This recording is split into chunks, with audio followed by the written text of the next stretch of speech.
Tere päevast kõigile. Suur rõõm, et te olete leidnud aega ja võimaluse meie tänast seminarist, veebinarist osa võtta. Minu nimi on Jaanus, töötan Tartu linna valitsuses projektijuhina ja koostöös siis Tallinna linna, TalTechi ja Tartu linnaga oleme ellu kutsunud tänase veebinari, kus me soovime tutvustada innovatsiooni ringmajanduses ja ka säästva linnapiirkonna tegevusmudelit. Meil on täna 3 välismaist ettekannet ja 2 siis eestikeelset ja toimub ka väike aruteluring. Peale seda, kui ma oma sissejuhatuse olen ära teinud, räägin lühidalt Reasursi projektist Teleost Tallinnast ja siis lähme edasi ettekannete juurde. Salvestame tänase webinari, loodame, et kellelgi selle vastu midagi ei ole, et see on meil vaja töö jaoks. Aga vaatame korra kiiresti ka üle tänase päevakorra, kohe siis Teleost tutvustab Resursi projekti, kelle toel tänane webinar on toimumas ja peale Tele esitlust tuleb siis kell 11 lavale Noora Berglund, kes räägib meile veebipõhisest biomajanduse jagamisplatvormist, mis on Soomes rakendatud ja tutvustab selle võimalusi. Peale seda on Margit Kull TalTechist, kes on läbi viinud fookusgruppidega intervjuusid selle sama või sarnase platvormi rakendamise võimalikkuse kohta Eestis ja Margit räägib siis nende intervjuude tulemustest. Ja peale Margiti ettekannet arutame natuke sel teemal, et kas ja kuidas kas ta on üldse mõistlik ka Eestis sarnast platvormi luua ja mis tingimustel siis seda oleks võimalik teha. Meil on siin täna väga erinevaid osapooli ja usun, et saame mitmeid erinevaid arvamusi. Peale diskussiooni on siis väike paus, pool tundi, ehk siis lõunapaus, saab natukene lõõgastada ja ennast sirutada. 12.50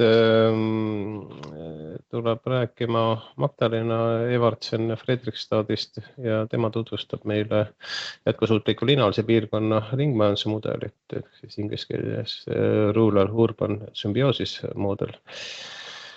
Ja peale Magdalena ettekannet kell 13.30 räägib Katrin Koppel Kliimaministeeriumist Eesti jäätmereformist, mis on kahtlemata ka üks väga oluline ettevõtmine ja mõjutab kõiki Eestimaa elanikke ja ettevõtteid. Ja vaatame ka, kuidas siis jäätmereform mõjutab meie ringmajanduse tulevikku. Peale Katrini ettekannet teeme veel ühe pausi, 20 minutit ja siis tuleb Geneedis 20 tänane viimane ettekanne Kaisa Sibeliuselt ja tiimilt. Nemad tutvustavad meile veebipõhist koolitusprogrammi, mida me täna juba oleme ka rakendamas Tartu Loodusmajaga koostöös, et hetkel ta veel ei ole valmis, aga tööd selle koolitusprogrammi eestindamiseks käivad. Ja peale see siis Kaisa ettekannet umbes kella 3 paiku teeme seminarist, webinarist lühikese kokkuvõtte ja 15.15 orienteeruvalt siis saame päeva lugeda lõppenuks. Aga nüüd kutsun teelet rääkima ja tutvustama Resursi projekti. Teele ole hea. Aitäh, Jaanus. Kohe proovin oma slaidid jagama panna.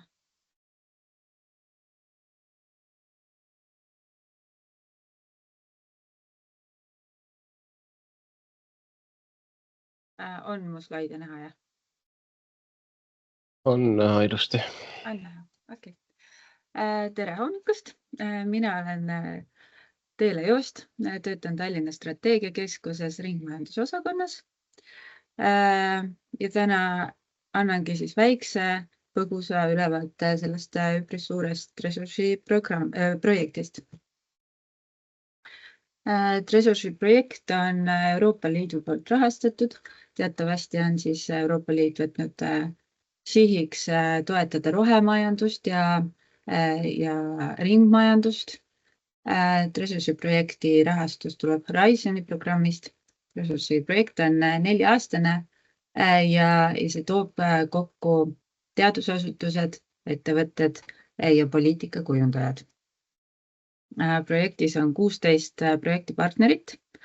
Eestist osaleb projektis Tallinn, Tartu ja TalTech, aga iseenesest projekti juhib hoopiski Soome projektipartner VTT ja projektis on 4 teadusasutust, 7 omavalitsust, 1 maapiirkondi esindav liit ja mõned ettevõtted. Projektil saab öelda, et on 2 sellist hästi suurt ja üldist eesmärki. Üks nendest on edendada ringseid lahendusi ja tuua turule uusi ringseid väljundeid. Ja teine suund on toetada poliitikakujundajaid ja ettevõtteid teaduspõhiste teadmistega.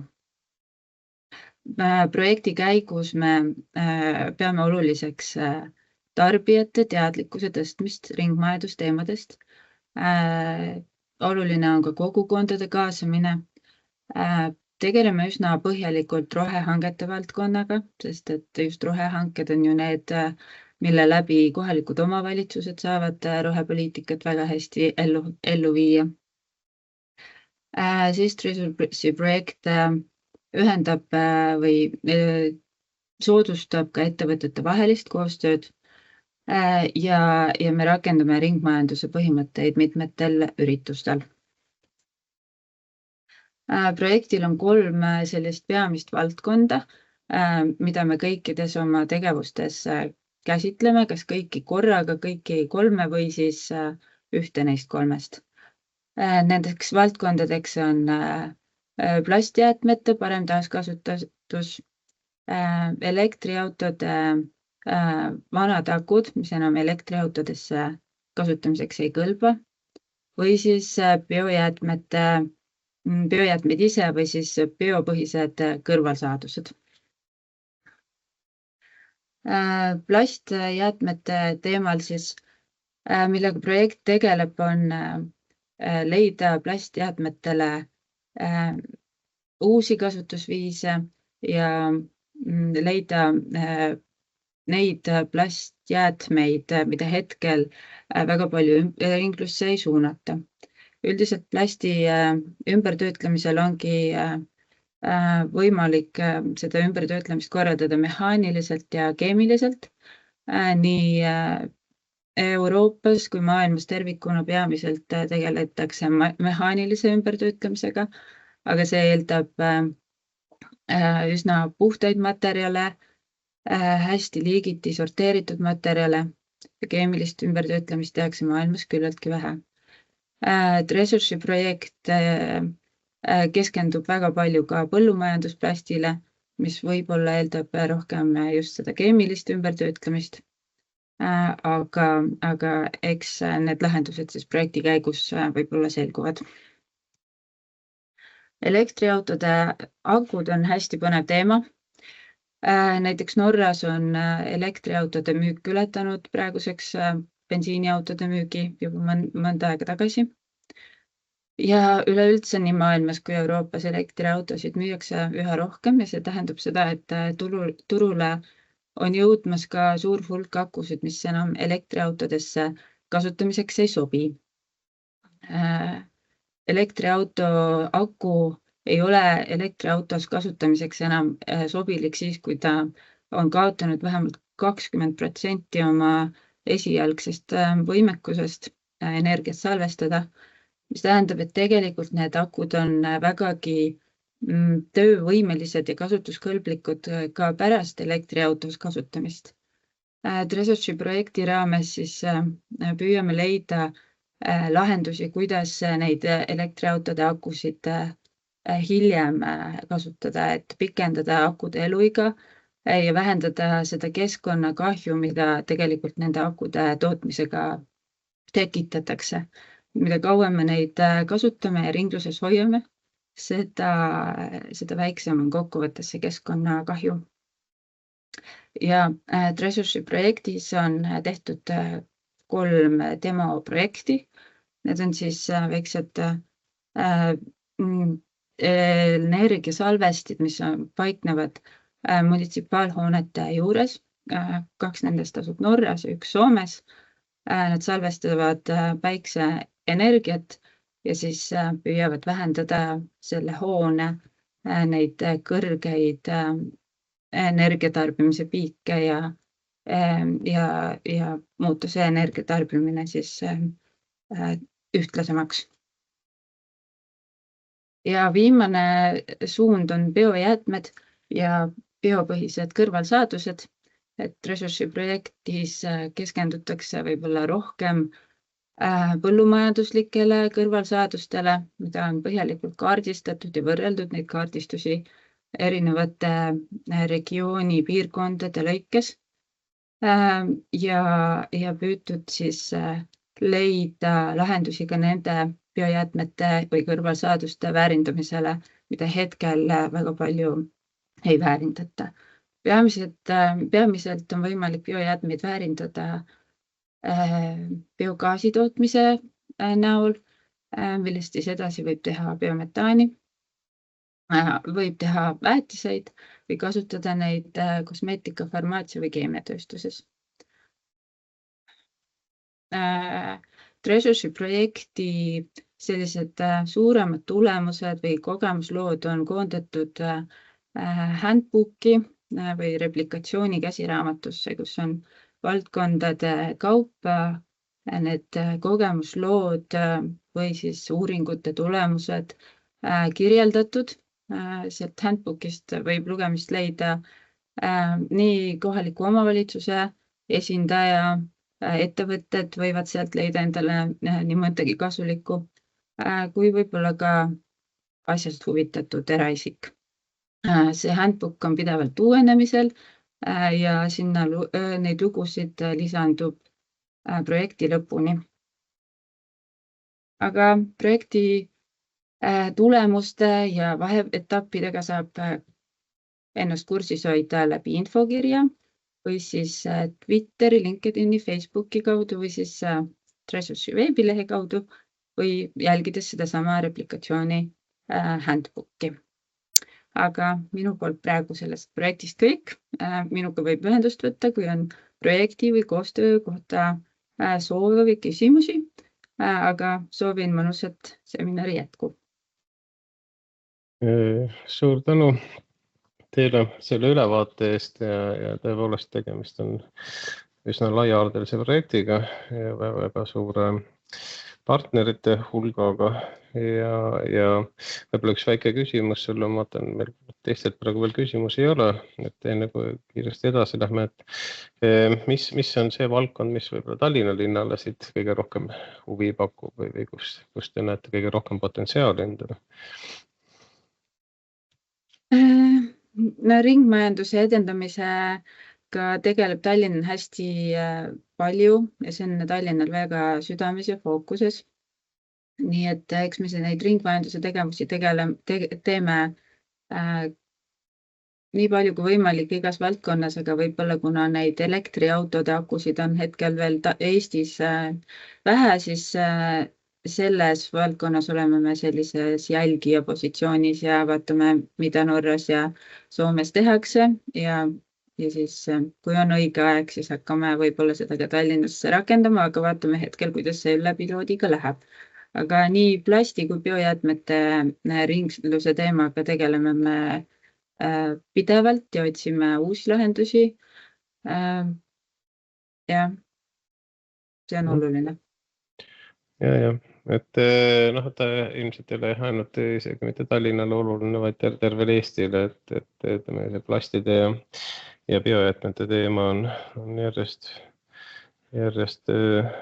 akuutsemaks muutumas ja niipea, kui meil ka projektist rohkem tulemusi tuleb, siis me hea meelega jagame kõigiga neid. Aga nüüd on aeg edasi minna ja järgmine esineja meil on Noora Berglund, kes siis räägib digitaalsest platvormist, jagamisplatvormist. Noora, are you here? Yes. Oh, very nice, very nice. You are very welcome and thank you for coming.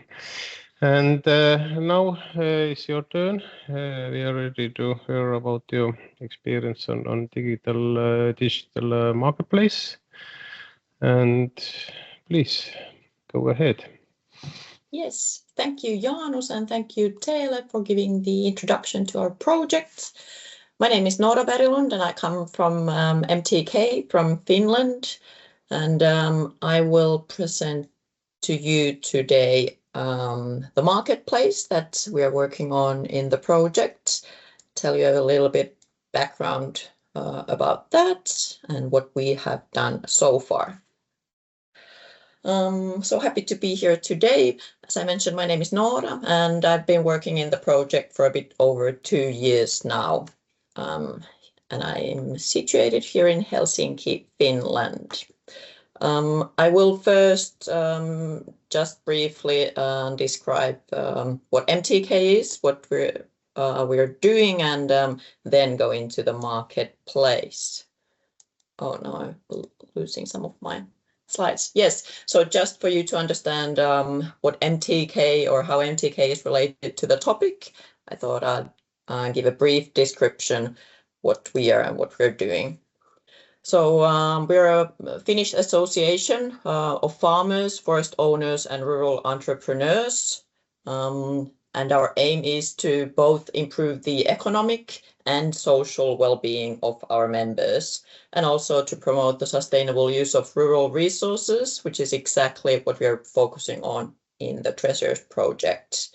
We were founded already over 100 years ago, and currently we have almost 300,000 members, of which 175,000 are more forestry-related members, and 105 are with a more agricultural background. And we operate here in Finland, and actually we have an office in Brussels as well. And we're a non-profit organization. I will talk today about bio-based site and waste streams, and just for you all to know what I'm referring to by this definition or this term is the organic resources that are generated alongside with the production, but necessarily not utilized in the main production. So, for example, from agricultural perspective, this could be manure, which is produced alongside with meat or milk, grass biomasses, straw, from forestry, different kinds of logging residues, and then food waste, municipal bio-waste, and so on. Dele already told you about our value chain bio-based site and waste streams, but I just wanted to highlight that what I'll be talking to you about today is the digital marketplace Kiertoa Suomesta, which is Circular Finland translated into English, which is one of the 3rd main objectives in our work package. And we just aim to enhance the use of these resources. Currently, we do have several factors which are slowing down perhaps the more efficient use of the resources.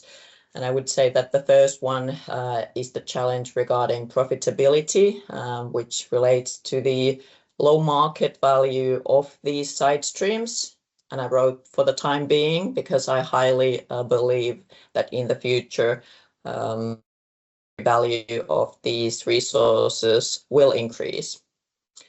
We also have relatively small quantities per farm, and the market for these side streams is developing, and it's we don't have the established market prices for these streams like manure, for example. Logistics and transportation are challenges as well, as they increase the costs. And these are, especially in Finland, we have long distances and quite dispersed farm structure, which are the challenge. Then there has been a mismatch between the supply and demand of these resources. And in certain cases, probably the lack of knowledge on possibilities as well. And actually, basically, to all of these factors, we're trying to tackle all of these factors by this marketplace. So here we want to turn the waste into wealth. And it is our marketplace for these bio-based treasures. Kiertosuomesta.fi, as I mentioned, through which we want to promote the use of these materials, connect the sellers and buyers of the materials, and to help them to find each other, so to match the demand and supply. It is a free site for everybody to use, but it is targeted to businesses only. So currently we do not have citizens on the platform, but this is something that we're considering. It is owned by MTK, and the background of the site is such that it was originally already piloted in 2019 or 2018. There were challenges at the time. It was a bit complicated to use, and therefore we applied for the Horizon project, and luckily we're here today. And in the project, we're aiming to develop the marketplace to be easier to use and to better serve the use of these resources. So why to use our platform? We bring concrete benefits to the users of the site. And the first here, the additional income from selling these side streams is the main aspect.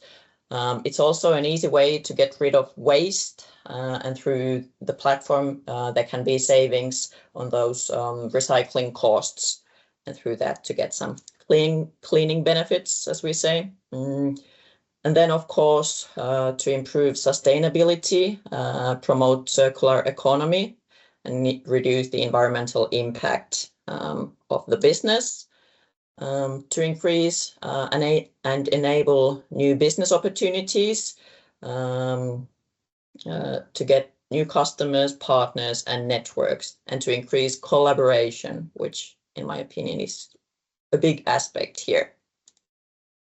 And then on a larger scale, we also promote the recycling of nutrients, sustainability of agriculture, and then currently nowadays the security of supply and greater self-sufficiency, which is very big and topical nowadays. And this is in terms of nutrients and energy. And we also promote the biogas and recycled fertilizer sectors and new innovation by having all of these side streams in one platform and at one place. And our aim at MTK is to create favorable circumstances for the use of these side streams through the marketplace, to create new business opportunities, and to promote cooperation, and also to promote the market development for bio-based cider waste streams. And then a bit about the stakeholders that we see as the users on the sites. So here, firstly, we have the sellers or the producers of these side streams, which can be farmers, forest owners, and then food industry is big as well. Then we have the middle section, organizers or utilizers. Here, logistics is big, and we've included biogas plants here as well, biotech firms, which we have more up and coming all the time. And then, of course, municipalities as well, which is big target group in the projects. And this could be wastewater treatment plant, and of course, green areas for municipalities as well. And then lastly, the buyers or the end users of these products, which can be farmers and forest owners once again, and then processing industry, producing biochar, these circular fertilizers, bedding materials, soil amendments. Those could be the cosmetic industry, for example, as well, alcohol industry, and so on. So we connect the primary producers, bio-based businesses, and public actors. And this is something that I feel is unique for our site, to include the whole value chain on one site. We have continuously developed the site in the projects, and what there currently is the marketplace which connects the buyers and sellers. So you can make sell listing, or then you can make a buy listing if you're looking to buy some of these streams. Currently, there are about 26 listings on the site. I must say that the beginning for the site was a lot slower than we anticipated, but now we're working on attracting more users to the site. And actually, in addition to the site streams listed, contracting services can also be listed to the site. So, for example, manure application to fields or spreading manure. Then I think it was a year ago last spring when we launched our content pages. So we have been writing informational articles about circular economy and side streams to the sites to raise awareness about the possibilities. The site is, I would say, mainly in Finnish, but we do have Swedish and English versions as well. So if you want to go and have a look, feel free to.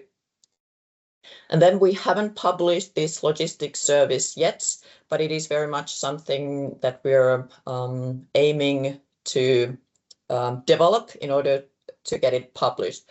So we do already have a demo software, so to say.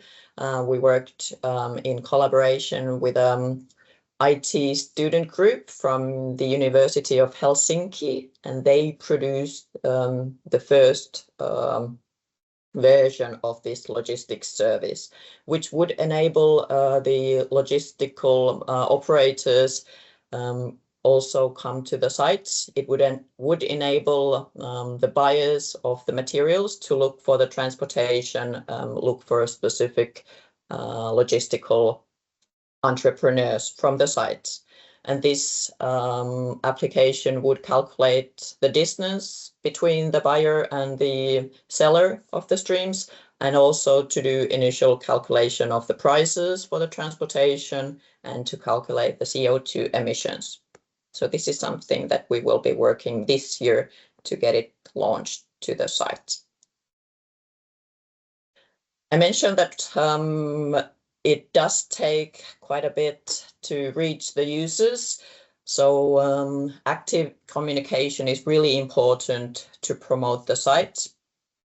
And what we've been doing now lately is having on-site online events like the one here today, different kinds of meetings, workshops, field days, exhibitions. Here on the left side, there is a picture of our seminar at the top one, and the bottom picture is our field day from last autumn. And then we do have social media channels for the platform Kiertoa Suomesta in Facebook, Instagram, and LinkedIn. We've created several newsletters, articles, website text. And then on the right-hand side, you can see a brief screenshot of our Christmas calendar, which we did for last Christmas, the second year in a row, in which in social media, we published daily posts about farmers who are promoting circular economy on their own farms. And I think that this was a really nice way to promote both circular economy in agriculture and the farmers, and of course the marketplace as well. If you want to have a look, you can go to our social media accounts and scroll to December, so you'll find those. So we've tried to make the marketplace as easy as possible to use. So by going to the kiertoasuomesta.fi website on your browser or mobile phone, there is a place browse listings to go through the listing sites. Then you will need to register to the site by using your email address, and then it asks for the business ID. As I mentioned, it is targeted to businesses only currently. This is perhaps to, how to say it, have a sort of secure place for farms to sell their farm or manure, for example. So in case you're not logged in, you won't see the exact addresses of the listings, and you won't see the contact information of the lister. And that also means that there is this map view in the platform, so that you can see on a map where all of these listings are, and that won't be visible unless you're registered. Then you can create the sell or buy listings, as I said. We have realized that the stakeholders who are doing the sales listings would perhaps like to do it as quickly as possible, but the buyers certainly do want to know as much information about the material as possible. So this is what we're trying to highlight to the users. And then thirdly is the trade. Currently, there are no transactions on the sites, so this would be through phone numbers and by a phone call to contact the seller or buyer. And as I mentioned, it is free to use for everybody. I noticed, or I don't speak Estonian, but I realized that Teele already told you about the replication handbook that has been lodged in the project. And currently there are already 2 articles about the marketplace, this how to set up a digital marketplace for bio-based cider waste streams. And as our aim is to replicate the practices of the project, the marketplace is very much one of them. And Margit will be next telling you about the interviews that she has been doing in Estonia to look for the possibilities for a replication in Estonia. This was my presentation. Thank you very much for listening. I'm happy to answer any possible questions if you have any now. Yes, thank you very much, Noora. It was very interesting. Is there any questions from audience? You can raise your hand and let us know. Not yet, but I have a question. At first I see that happily Estonian farmers also can use this site. Of course, the distance is maybe a bit longer, or transportation is a bit challenging. But anyway, it's possible if someone wants. But my question is, do you know what is the most popular stream on this website? I would say certainly that it is manure. And I think that in what we have found out is that there would be a need to distribute manure from livestock farms to plant production farms. And that is something that we will probably focus more in the future. Mm-hmm. Very good, very good. Yeah, I see you are growing, and I hope that it will be more popular in Finland, and also in one day we have in Estonia also something similar like this. But if there are no more questions, then thank you once again, Nora, and we will go forward. Have a nice day, and Thank you. hopefully we can come back to you maybe in the future and find out how you have proceeded this marketplace. Thank you, Nora, and have a nice day. Thank you.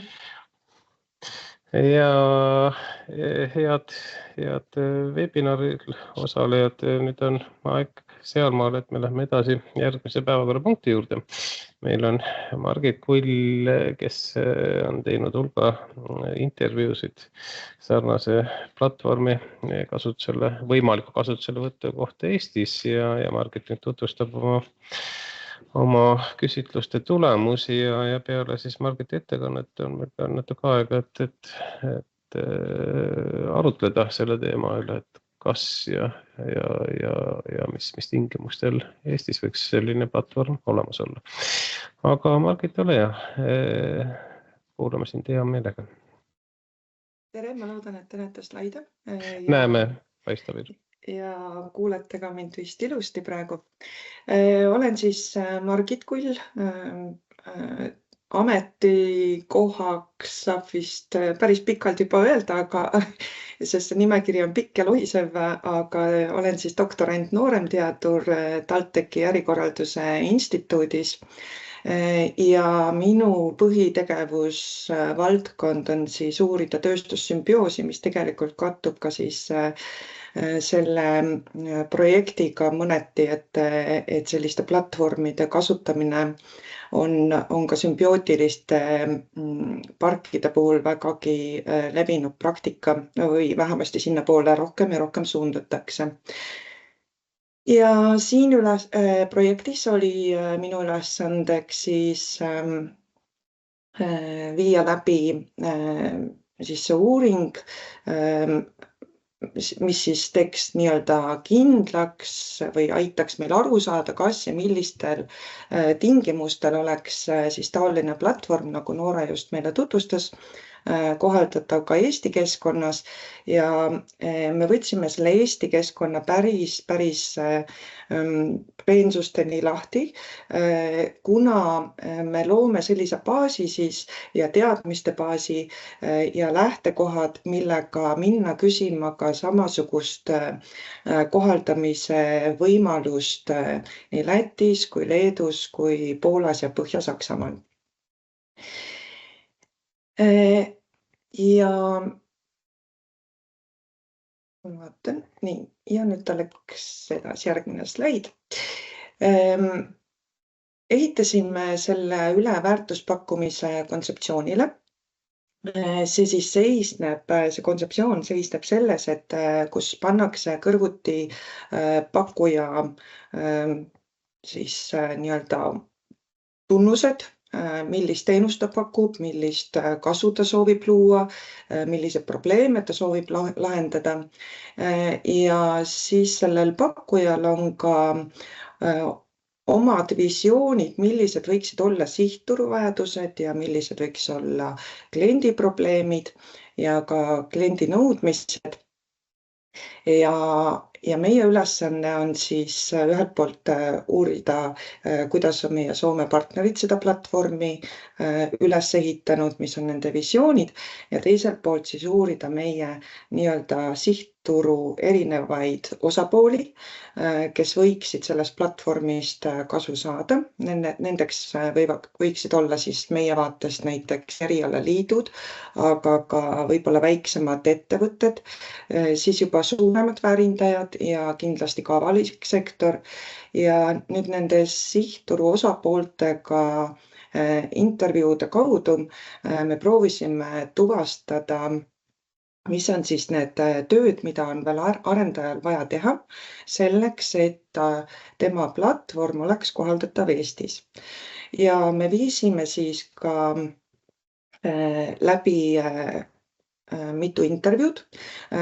Päris lõpuni me veel intervjuudega ei ole jõudnud, kuna tulemas on kohe täna pärast seda seminari üks intervjuu biogaasijaama esindajaga ja oleme kokku leppimas ka aega vahendajaga, kes siis tegelikult põllumajanduslikke biojäätmeid ise füüsiliselt nüüd vahendab, aga ei kasuta selleks ühtegi platvormi, aga tema vaade võib-olla ka toetab siin, et kuidas sellist platvormi saaks siis vahendaja hallata.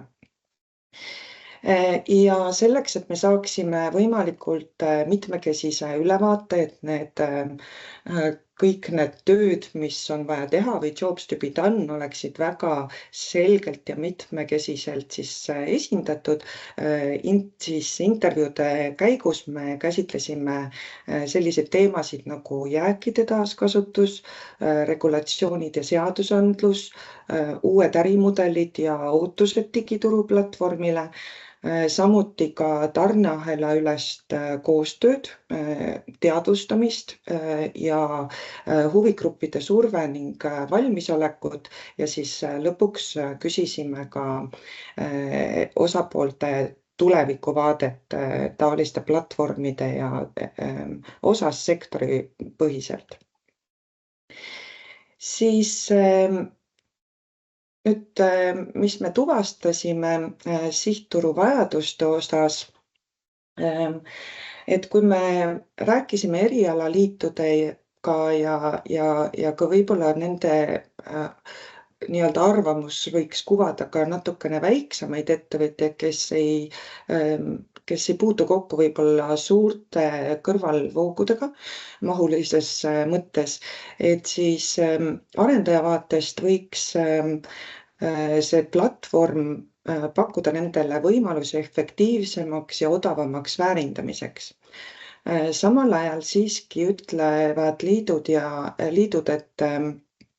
et see platvorm on sobilik pigem väikeste jääkide vahendamiseks, kuna Eestis on juba need suured põllumajanduslikud kõrvalvood suures osas välja kujunenud ja paika pandud ja eriti, kui me räägime siis biogaasi tootmiseks minevatest suurtest voogudest. Siis väärindajate vaatest arvas arendaja, et läbi selle või üle selle platvormi on võimalik paremini planeerida lokaalsete sekundaarsete ressursside voogusid. Nüüd biogaasis kasutataksegi lokaalseid ressursse, ehk siis see osa on juba kaetud, kuid investeeringute tõttu on materjalivoog juba ennem paika pandud. See tähendab, et siis ei saa sõltuda juhuslikest ja ebaühtlastest väikevoogudest. Seda veel siis eriti sellistes olukordades, kus me räägime ka jäätmekäitluslubadest või keskkonnalubadest, sest kui me võtame näiteks, toodi ühe näitena selle biogaasi või biogaasi esindaja poolt, et kartuli kasutamine, et jah, meile tuuakse see kartulijääk sinna kohale, aga tegelikult, kui mul selle kasutamise jaoks väärindusprotsessis ei ole keskkonnaluba, siis ma ei saagi seda kartulit kasutada ja selleks, et seda luba taotleda, on mul oluline panustada ajaliselt ja rahaliselt ja see kõik võtab lihtsalt tohutult aega, et need pisikesed kõrvalvood ei hakka tegelikult siis ei ole nii-öelda adekvaatsed. Ja avaliku sektori vaatest leiab arendaja, et info saamine jäätmemajanduse planeerimiseks ja biomajanduse mudelite arendamiseks võiks olla justkui digituru platvormi nii-öelda boonus, aga riik toob küll välja või avalik sektor siis toob välja, et põllumajanduslikud jäägid ei olegi võib-olla need kõige suuremad probleemjäägid, ja ka jäätmed, et mis siis meie jäätmemajanduse kontekstis nii oluliselt välja paistaksid. Ehk siis pigem leiab avalik sektor, et neid rakendusi, taolisi rakendusi siis nagu digituru platvorm on, võiks proovida sellises kontekstis nagu tiheasustuse elanikelt kogutavate biojäätmete voogude korraldamisel. Siis järgmine vaade olid kliendi probleemid. Arendaja vaatest võiks digituru platvorm tekitada põllupidajale olukorra, kus jäätmetest või jääkidest on lihtsam vabaneda, aga see tähendab, et siis on keeruline justkui nagu vabaneda praegu jääkidest, aga tegelikkuses öeldakse pigem, et need jäätmevood on ikkagi välja kujunenud ja et see jäätmetest vabanemine ei ole ikkagi niivõrd keeruline. Siis väärindajate vaatepunktist näeb arendaja, et potentsiaalseid tarnijaid võib-olla ei tunta nii hästi ning et ka uued potentsiaalsed väärindamise võimalused on ära kasutamata. Siis väärindajate sõnul biogaasi poole pealt öeldakse, et piirkondlikke tarnijaid siiski tuntakse päris hästi, kuid ollakse nõus, et teadlikkus väärindamise võimalustest on pigem madal ja digiturg oma pakutavate materjalide erinevusega toetaks siis sellist toote-innovatsiooni laiemalt. Arendaja on leidnud, et avalikul sektoril võib olla nii-öelda puudulik ülevaade tekkivatest jäätmetest ja kõrvalvoogudest. Ja kui me seda küsimust ka püstitasime avalikule sektorile, siis meile väljendati, et see on mingil määral tõsi, et see ülevaade on olemas küll nüüd ainult nendest jäätmetest, mis tõesti vajavad keskkonnalubasid, aga ollakse päris kindlad, et digiturg ei annaks ka täielikku ülevaadet,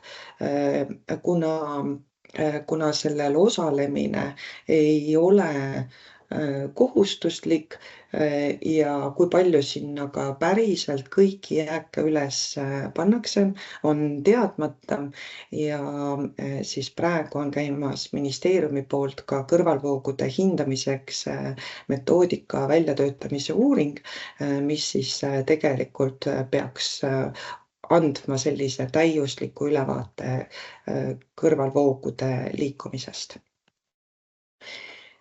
Lähme edasi kliendi vajadusteni. Arendaja leiab, et sektoril on vajadus vabaneda kiiremini ja usaldusväärsemalt jäätmetest ja selle usaldusväärsuse all mõeldakse just seda, et ta ei ole riiklikult seotud platvorm, ehk siis ta ei ole kohustuslik. Aga reaalsuses me puutume siin kokku teatud regulatiivsete barjääridega, kuna kõiki tekkivaid kõrvalvoogusid siiski ilma keskkonnalubadeta ei ole võimalik suunata ja kuidas seda siis nüüd korraldada ka selliselt tekib küsimus, et sellel digituru platvormil ei tekiks olukorda, kus vahetatakse sekundaarseid tooraineid ilma vastamata regulatiivsetele nõuetele. Väärindamismahtude suurendamine ja tooteinnovatsiooni toetamine on veel üks vaade, mida arendaja näeb. Siiski meie väärindajad on täna väljendanud, et praegu otsest vajadust ei tunta väärindamismahtude suurendamiseks, kuna jäägid juba väärindatakse niigi kõik ära ja see kultuuriline taust, et väga palju saab jälle põllule tagasi viia, on meil väga tugevalt juurdunud. kuid tõdetakse, et toote innovatsiooni osas on tõepoolest see teadlikkuse tõstmine vajalik ehk näha siis võimalusi, kuidas neid sekundaarseid tooraineid põllumajandussektoris siis väärindada paremini, uuenduslikumalt, viia nad sisse uutesse toodetesse ja nii edasi. Ja on ka platvormi arendaja siis leidnud, et riik võiks soovida täiuslikumat ülevaadet kõrvalvoogudest ja nende liikumistest põllumajanduse sektoris. Aga riigi seisukoht on täna, et see digiturg annaks sellise väikese killukese, kuidas need kõrvalvood päriselt liikuda saavad või päriselt liiguvad. Nüüd nende intervjuude käigus kõik need teemapunktid ja vastused ja küsimused läbi analüüsides oleme jõudnud mõningate tulemusteni, mis ei ole veel täna lõplikud, aga suures pildis paigas. Ja oleme leidnud, et otsesed tegevused, mida oleks arendajal vajalik ette võtta selleks, et saaks siis kohaldada seda platvormi ka Eesti keskkonnas, on ühelt poolt siis kindlustunde tagamine, et see vahetatav toode on läbinud kõik vajalikud testimised ja tegelikult, et ta omaks ka kõiksuguseid lubasid. Et kuidas seda nüüd teha? On teatud bioloogilise ohu riskid, mis on vaja lihtsalt maha võtta. Põllupidaja või siis ütleme siis, et väärindaja, kes võtab või ostab seda sekundaarset toorainet, ükskõik siis mis otstarbel, kas väetisena või mingi muu toote arendamiseks, peab ja kindlasti mingil määral ka soovib aru saada, missugune on see bioohutuse risk, mis ta endale võtab, et tema enda protsessid ei kannataks selle all. Arendajal selline üks võimalustest siia Eesti keskkonda tulla on usalduse või kindlustunde tagamisel on see võimalus nii, et kui ühendada siis ristkasutuse moel siis meie Kotka keskkonnaga, et siis kui tuleb nüüd see sekundaarne tooraine sinna digiplatvormile, et see Kotka, see süsteem oleks võimeline kohe ära tuvastama, et seda jääki siin ei tohi sina pakkuda, sest sul pole vastavat keskkonnaluba või et kes saab ostja olla, et temal peab olema see keskkonnaluba olemas. Ehk siis blokeerida ära need võimalused, et keskkonnalubade kohustusega jäätmed liiguksid valedesse kätesse. Siis arendaja üheks suunaks võiks olla ka keskendumine mahuliselt väiksematele ja ebastabiilsema tekkega kõrvalvoogudele, kuna need suured vood, eriti biogaasijaamadesse, on juba enne paika pandud, sest kui biogaasijaama hakatakse üles ehitame, seda projekti taotleme, siis selleks ajaks on juba kõik materjalivood paika pandud, kuna jaama investeering on juba sedavõrd suur, et ilma kõrvalvooge planeerimata eelnevalt ei oleks investeering lihtsalt mõelda. Arendajale tehti ka ettepanek nii-öelda leida võimalus, kuidas muutuda rohkem AI ja masinlugemise kesksemaks, sest digituru platvorm tähendab ennekõike seda, et see põllupidaja füüsiliselt ise võtab siis selle telefoni või fotoaparaadi, teeb sellest pildi, paneb sinna platvormile ja hakkab seda müüma. Et see on lihtsalt aja ja ressursimahukas töö, kas meil on ka täna selliseid digipädevusi ja et kas see annab nagu päris kõike sellist, tagab sellise hea eesmärgi. Sest see justkui nagu oleks ikkagi väikestele tootjatele või väikestele põllupidajatele suunatud platvorm ja suurtel on võib-olla isegi rohkem sellist vajadust, et oleksid digitaalsed lahendused, mis ei vaja inimese sekkumist, et need kõrvalvood oleksid juba automatiseeritud.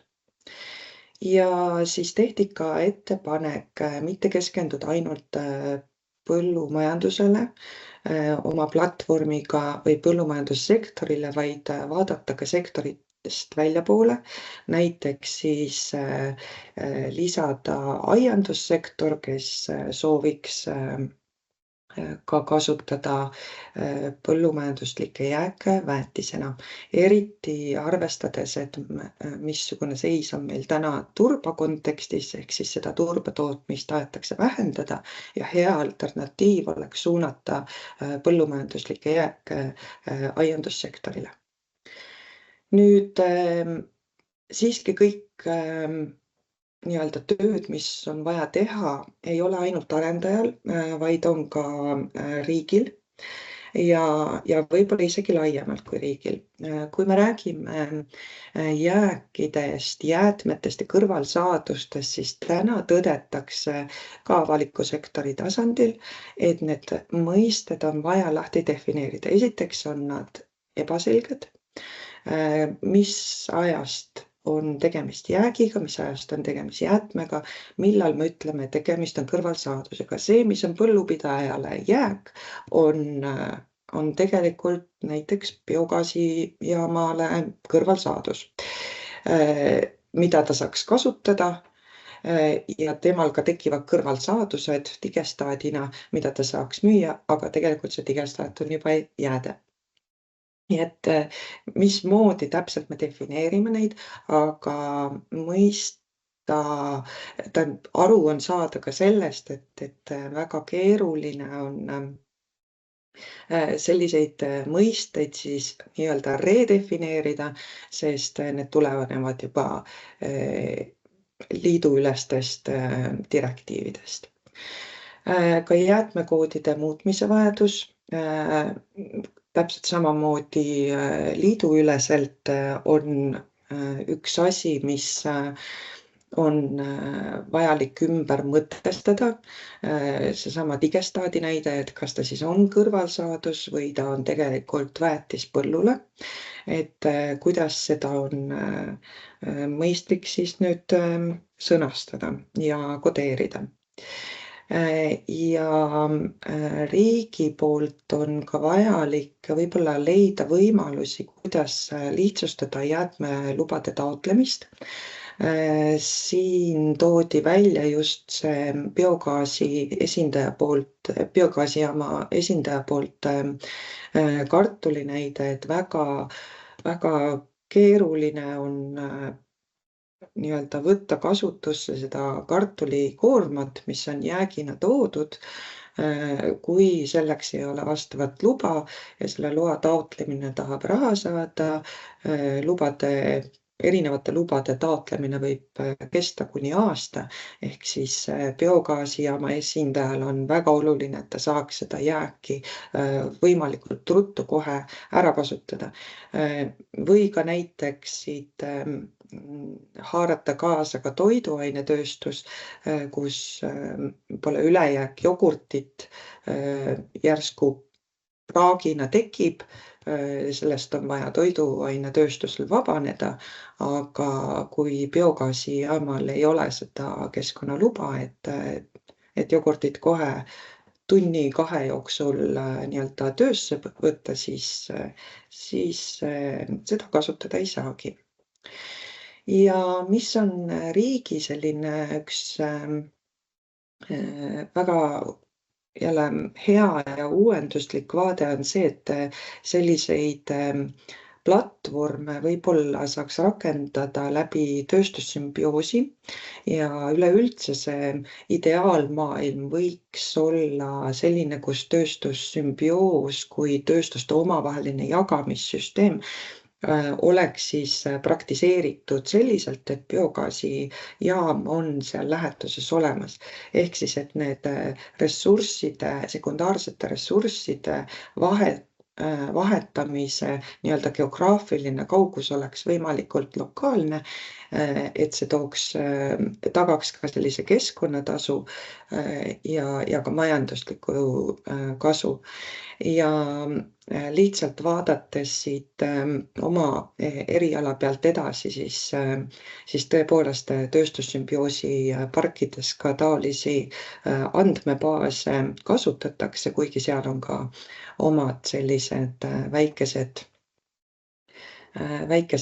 probleemkohad. Ja sellega on praegu minu poolt kõik. Ma tuletan võib-olla veel kord meelde, et mitte päris lõplikud ei ole need tulemused, kuna 2 intervjuud on veel tulemas. Aga suures pildis me tõesti siin praegu olulisi muutusi enam tulemustes ei näe. Aga aitäh, olen avatud küsimustele. Ja, suur tänu, Margit, see oli väga põnev ülevaade, et mul kindlasti on endal küsimusi ja mõtted ja meil on ka praegu selline aruteluaeg ka. Aga meil on tulnud ka üks küsimus chati, et võib-olla sa saad seda kommenteerida. Küsimus on selline, et saan aru, et suurtel põllumajandusettevõtetel on jäätmed ja jäägivood juba planeeritud. Seega räägime võimalikest väikestest tootjatest. Kas on teada potentsiaalsete ettevõtete arv, paiknemine ja muud sellist? Ja kas Soome kogemus või uuring on andnud vastuseid, milliseid koguseid ootab nii-öelda siis ostja? Et kas on ka kaardistatud siis Eestis näiteks mingil moel võimalikult need ettevõtted, kes selles sümbioosis või sellel platvormil osaleksid ja kas siis Soome näitel on ka teada, et kumb pool on siis nii-öelda see aktiivsem või kelle vaates peaks kogu süsteemi arendama, on ta siis müüja või ostja pool hoopis? Aitäh. Tegelikult meie selle projekti raames ei ole kaardistanud. Ehk siis me ei oska ülevaadet anda küll täna, et kui suur on see potentsiaalne väike ettevõtete maht, eks ju, või väiketootjate maht. Aga nüüd Soome poolt nende üks selline oluline nüanss oli see, et see kohalik omavalitsus ja nende see katsetus või piloteerimine ongi toimunud kohaliku omavalitsuse tasandil, et siis kohalik omavalitsus saaks nii-öelda nagu garanteerida, või aidata selle planeerimisel, et need põllumajanduslikud jäägid ikkagi jõuavad ilusti biogaasijaama. Ehk see biogaasijaam on siin nagu oluline märksõna, kuhu poole ikkagi proovitakse liikuda. Aga siin on jällegi, igas riigis on mingid omad reeglid, eks ju, siis on omad mingid eraldi tehtud reeglid teatud piirkondadele või teatud süsteemidele, millised need täpselt seal on, et toetada seda, et digiturg kindlasti garanteeriks seda, et kõik need jäätmevood ikkagi suunduksid biogaasijaama. Et seda ma ei oska öelda. Ma küll tean, et mujal maailmas on ka taolisi nii-öelda toetusmeetmeid või regulatsioone siis vastavates keskkondades kasutusele võetud.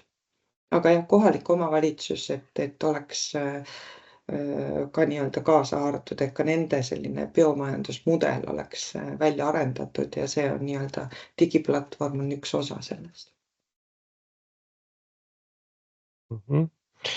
Aga selge, aga ütleme nüüd sellest uuringust minul jäi selline mulje, et tegelikult Eesti ettevõtted ja ka sealhulgas põllumajandusettevõtted on juba oma nii-öelda jäägid ja jäätmed ära suunanud ehk nad on juba kasutust leidnud, et see probleem võib-olla Eestis väga mastaapne ei olegi, vähemalt põllumajandussektoris, et neid jääke väga palju ei jää.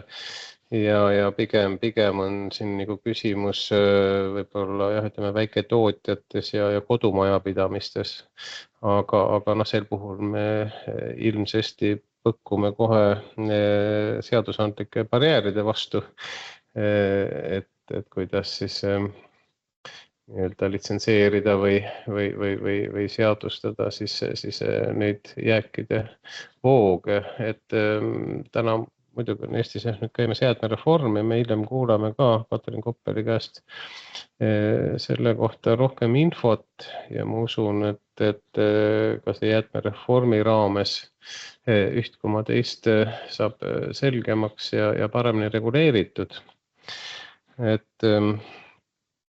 Aga pigem siis tundub, et ütleme selline platvorm või selline ülevaade on rohkem vajalik võib-olla riigile ja omavalitsustele, et aru saada, millised üldse jäätmevood territooriumil on ja kuhu nad liiguvad. Et kas meil on siin ka põllumajanduse esindajaid täna, et kas keegi ütleme sellised ressursi valdaja poole pealt soovib ka kommenteerida, et mis see olukord on või milline see huvi võiks olla või mis tingimustel see huvi võiks üldse olla. Ja kindlasti ka on siin ütleme sellised tootjate poolt või pool esindatud ehk siis nii-öelda ostjad, et võib-olla sealt poolt ka keegi soovib natuke kommenteerida olukorda, et kellel on mõtted, olge head, andke käega märku ja rääkige, et siin kohe on üks käsi püsti, nii et Tõnis, ole hea, kommenteeri. Ma ei ole küll põllumajandustootja, mitte kuidagi selliseid jäätmevoogusid ei ole, aga oma isiklikus elus olen päris mitmel korral põrkunud selle taha, et minul oleks vajadus maksimaalselt sõiduauto haagise täis midagi, saepuru või sõnnikut või mida iganes. Aga pakkujad on ikkagi tonnide kaupa, ehk et ma ei ole atraktiivne nagu müüja poole jaoks.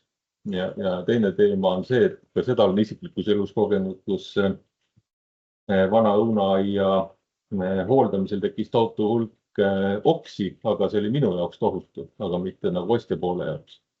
Ehk jälle ma seisin probleemi ees, kus minu jaoks suur kogus, mida ma ise nagu töödelda või käidelda ei suutnud, aga ostja poolel, näiteks hakkepuidu tootjale oli see liiga väike kogus, et ta kohale tuleks. Et tundub, et see selline platvorm selliste koguste kuidagi vahendamiseks võiks võib-olla toimida, aga teisest küljest ma ei ole kindel ka. Jah, ma olen nõus sellega, et selliseid väikesemaid voogusid ja nii nagu ka meie sihtturu või intervjueeritavad siis Eesti poole pealt ka välja tõid, et see pigem on sellistele väiksemate kõrvalvoogude suunamiseks, nende haldamiseks.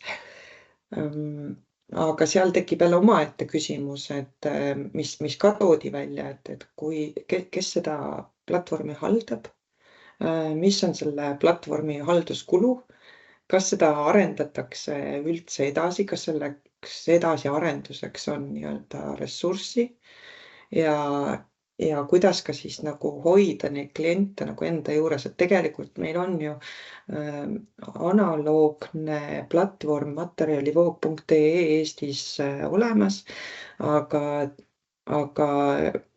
ma ei tea seda platvormi, ei tunne tema tausta nii tugevalt, aga olen teadlik, et seal ka olid suured barjäärid, eks ju, et miks nad ei ole ka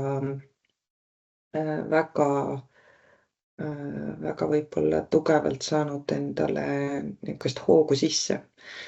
Ja kindlasti on seal ka seadusandlik barjääre.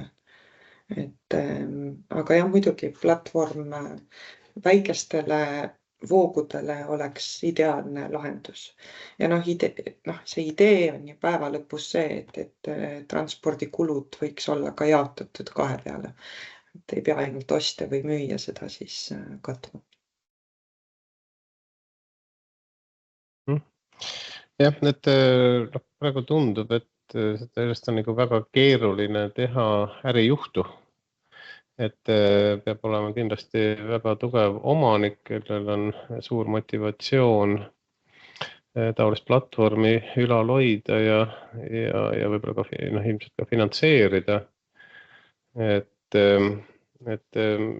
Materjalivoog on ju tõepoolest Eestis olemas, ta on pigem nagu suunatud siis sellisele tööstussümbioosile ehk siis tootmisjääkidele ja ütleme tööstusettevõtete tootmisjääkidele eelkõige, et mitte niivõrd ütleme biojäätmetele ja nüüd täpselt ei tea, kui palju seal osalisi on, aga olen natukene kokku puutunud ja tean, et ega ka väga kerge ei olnud neil, ütleme alguses kindlasti, et see kõik võtab aega, aga ilmselt seal tootmise ettevõtete poole peal, tööstuse poole peal on võimalik sellist ärijuhtu arendada.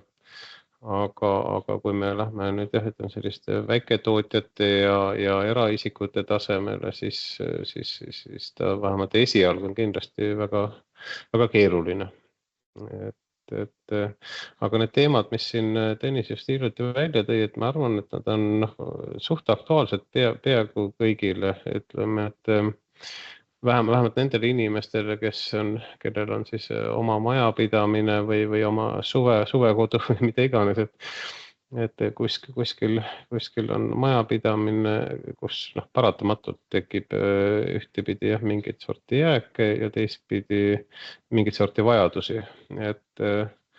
Ja tõepoolest, et ütleme, seda infot ei ole alati saada võib-olla piisavalt hästi ja teiseks need kogused, mida siis ka pakutakse, kipuvad olema nagu suured, et siin iseenesest nagu ruumi on, mulle endale tundub, aga nüüd on küsimus selles, et kas see on nagu sobib ka äriliseks ettevõtmiseks või mitte, et see on tõesti kaunikesti keeruline küsimus.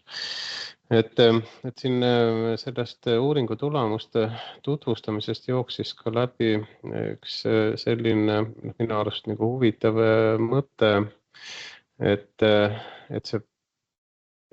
mis meil täna on puudu, et me võiks pigem nagu panustada digitaliseerimisse küll, aga pigem siis juba selles võtmes, et erinevaid nagu andmebaase kombineerida omavahel.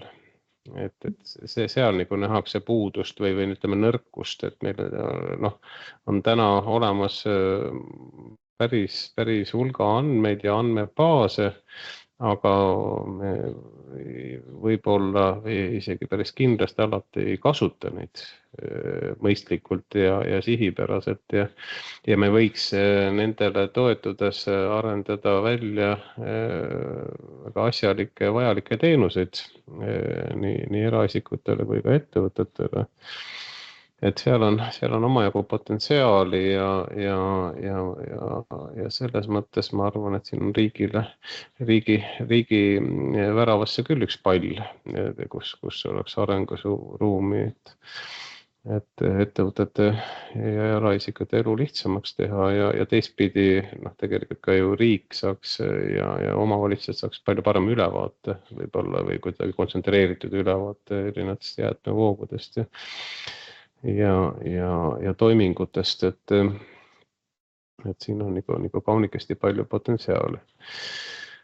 Et õnneks on jäätmereform käimas, ma ei tea, kui palju nüüd on võimalik seal veel praeguses etapis veel muudatusi teha või täiendusi teha, aga ma usun, et ka täna on siin meil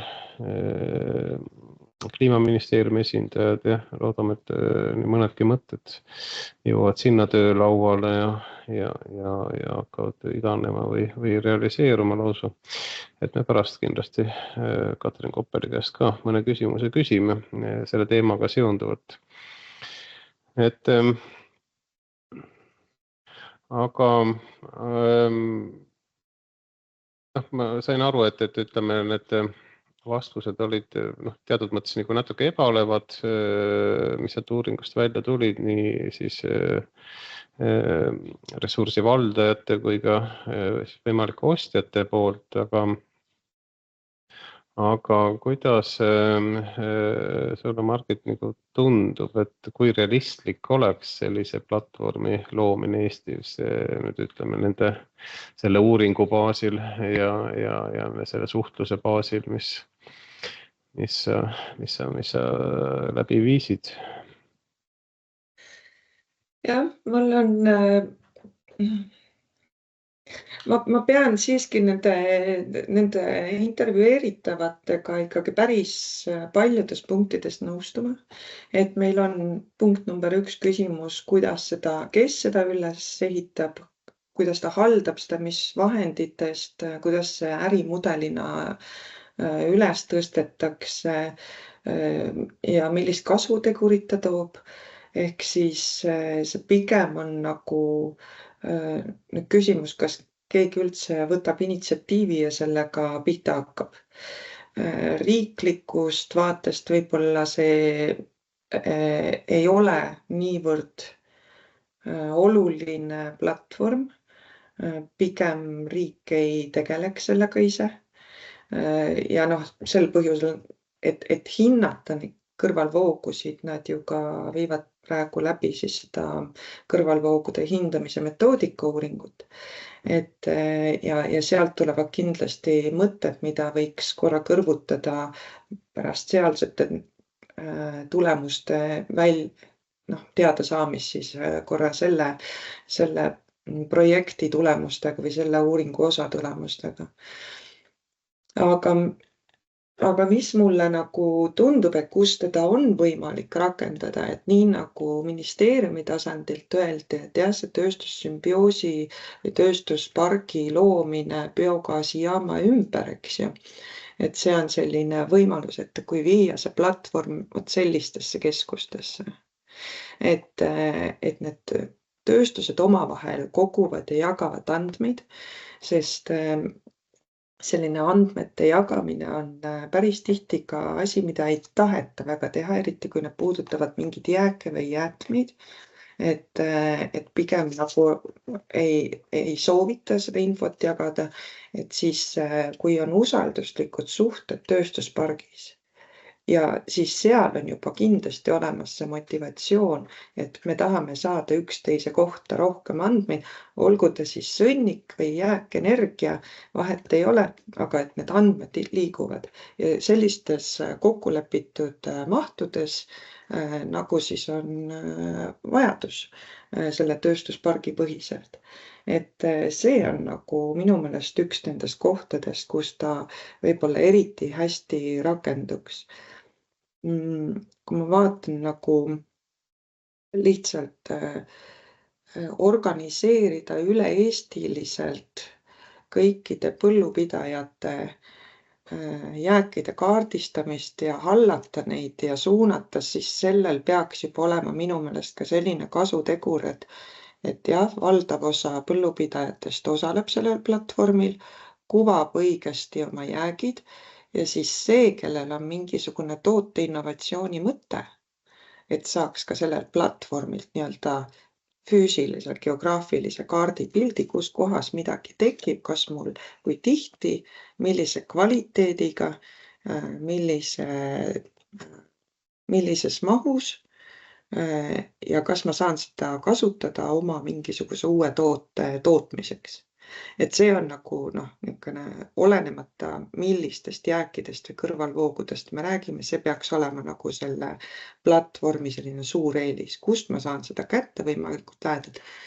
Oleneb ka ju väga palju, et mis on selle uue toote hind, et võib-olla siis ei peagi keskenduma sellele, et ma ainult ostan sekundaarseid ressursse maakonna piires.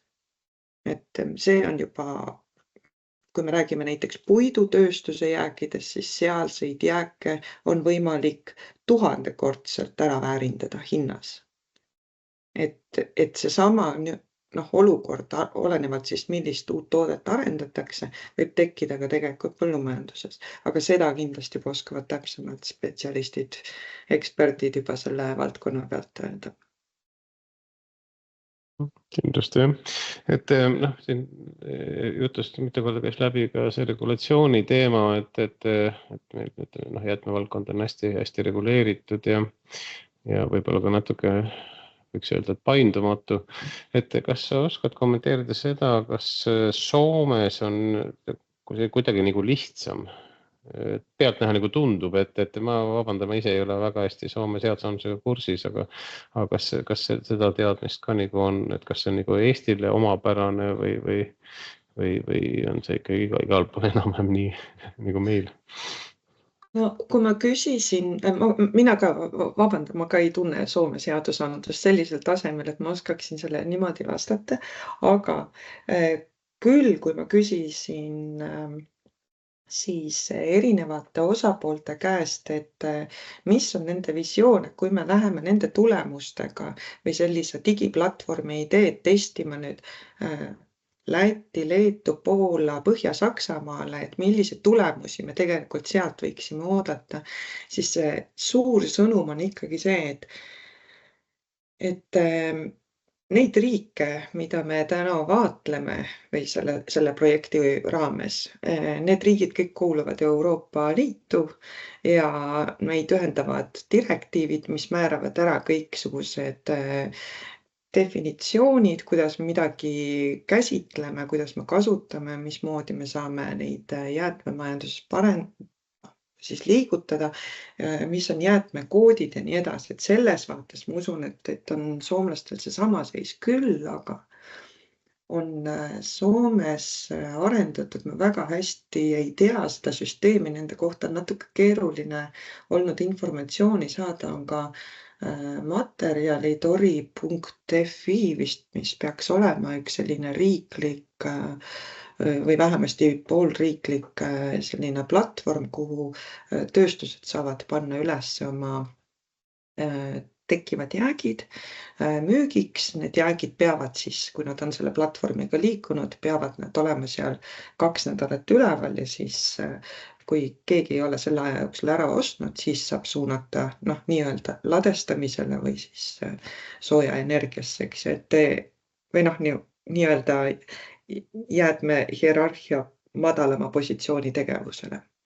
Et selline lahendus on küll, aga eks siis näis, et mind kõige rohkem huvitab täna nagu see, et mis on Põllumajandus- ja Regionaalministeeriumi uuringu kõrvalvoogude metoodika, hindamise metoodika uuringu tulemused, et missuguseid võimalusi see annab, et kas see näeb ka selliseid lahendusi. Sest tegelikult see riiklik platvorm, et seal on, ma saan aru, et Soomes on ta nagu tööstusjäägid, eks ju, et aga kas see on nagu kuidagi haaratav sisse ka sektorisse, seda ei oska öelda, jah.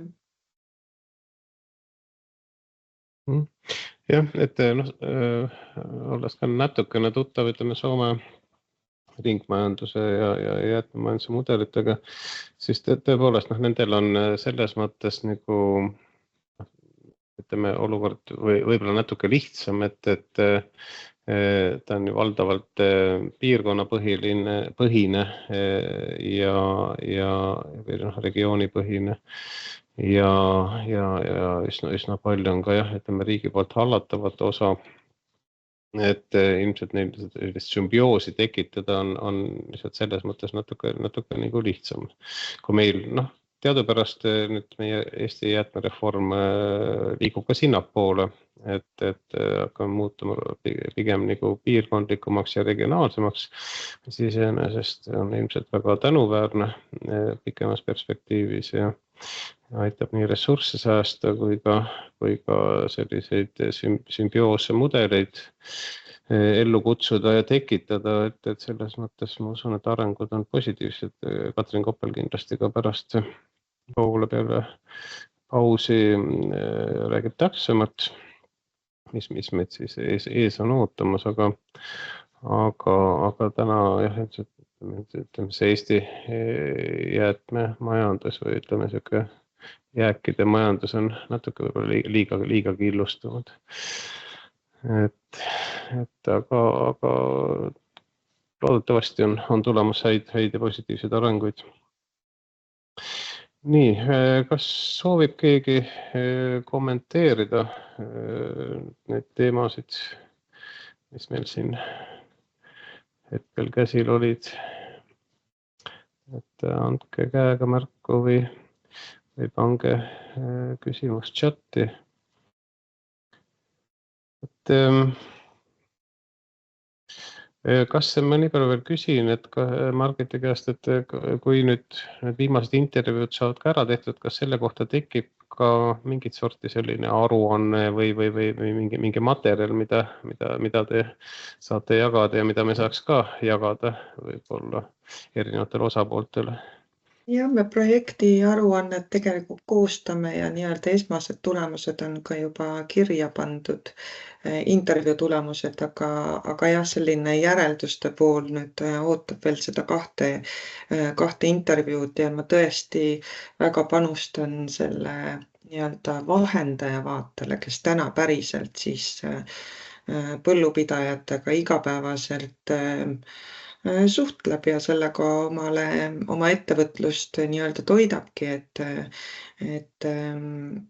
vaatab, kellel mingisugust jääki on ja siis helistab võimalikult või kliendid nii-öelda läbi, et see vaade on küll väga huvitav.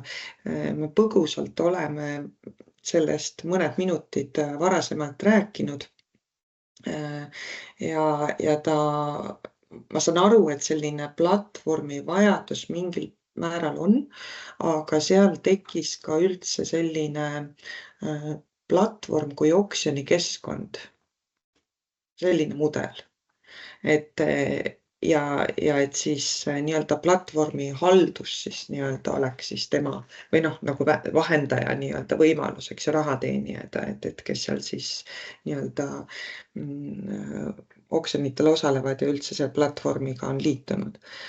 Aga ma saan aru, et see töö, see kaardistus ja organiseerimine ja kõik, et see platvorm kindlasti võiks toetada. Jah, ta võiks toetada nagu sellist vahendustegevust oluliselt, aga pigem äkki jah, tõesti vahendaja perspektiivist üldse. No kuidas seda teadmist ka viia põllupidajateni, kas meil on seda digipädevust üldse põllupidajatele, kas nendel on neid oskusi panna üles seda aega, olenevalt ju ka sellest, et kui palju kellelgi üldse nagu mingisuguseid ressursse tekib. Kui tekib mõni, siis ilmselt ei ole probleemi, kui tekib palju ja tihti, siis juba on probleem, eks ju. Et see on selline juba natuke nagu tehniline küsimus ka. Aga jah, vahendaja nii-öelda vaadet tahaks juurde ja siis me kirjutame selle aruande nii-öelda lõpuni ja kindlasti nende tulemuste ja järelduste pealt lähme ka küsima siis teisi riike koha peale, proovime neid sihtgruppe kätte saada. Tõsi, me seal ei lähe nii detailidesse, nagu me Eesti põhiselt tegime. Ja ka sellest me loome siis nii-öelda ülevaatlikuma aruande, kuidas seda mitte kuidas, vaid et kas ja millistel tingimustel on seda digiplatvormi võimalik kohaldada nii Eestis kui Lätis, Leedus, Poolas ja Põhja-Saksamaal. No väga huvitav. Igal juhul tahaks nendest kogemustest hiljem teada saada ja ma usun, et see võiks olla ka abiks ka näiteks Kliimaministeeriumile, ütleme jäätmemajanduse arendamisel ja edendamisel. Sest ütleme läbivalt üks teema, mis mulle endale ka tundus oluline, on ikkagi teadlikkuse tõstmine, ütleme ka selles vaates, et mingi jääk või jääde on ka ressurss, et siiamaani me oleme ikkagi vaadanud, ütleme, kõik, mis on ülejäänud, on nagu jääde või jäätmed, et mis tuleb prügikasti visata, siis siin on hästi oluline ka seda vaatenurka muuta ja selles suhtes teavitustööd teha, et me hakkaksime mõistma seda, et nii mõnedki ülejäävad asjad või ka siis nii-öelda jäätmed on võib-olla kellelegi tootmissisend või ressurss millegi tegemiseks või kasutamiseks. Et see eeldab selliste teaduse nihet väikest ja ma usun, et jäätmereformiga me liigume ka sinna lähemale ja selle laadset teavitustegevust on vaja kindlasti ka laiemalt teha. Et meil neid ressursse on täna ju kaunikesti palju, isegi kui me vaatame ka jäätmejaamades, mis sinna tuuakse. Ma kujutan ette, et sealt ikka päris suur osa on paljuski korduvkasutatav või taaskasutatav ja ringlusse suunatav ja nii edasi. Et seda potentsiaali meil on. Nii, meil hetkel rohkem küsimusi ei ole laekunud, keegi kätt ei ole ka tõstnud, et meil on küll 5 minutit aega nii-öelda pausina, aga ma arvan, et me ei hakka venitama, on lõunaaeg.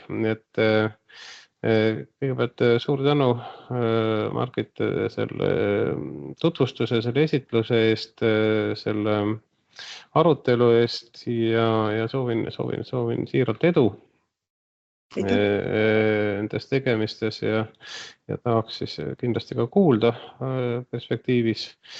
Ja teen ettepanek, et siirdume siis siitkohalt pausile ja kell 12.50 tuleb meil kõnepulti Magdalena, kes räägib siis jätkusuutlikust piirkonnast ehk siis nendest sümbioosmudelitest ja ka millest Margit siin just mõne sõnaga rääkis. Nii et soovin toredat lõunapausi kõigile ja ootan teid kõiki tagasi kell 12.50. Kohtumiseni!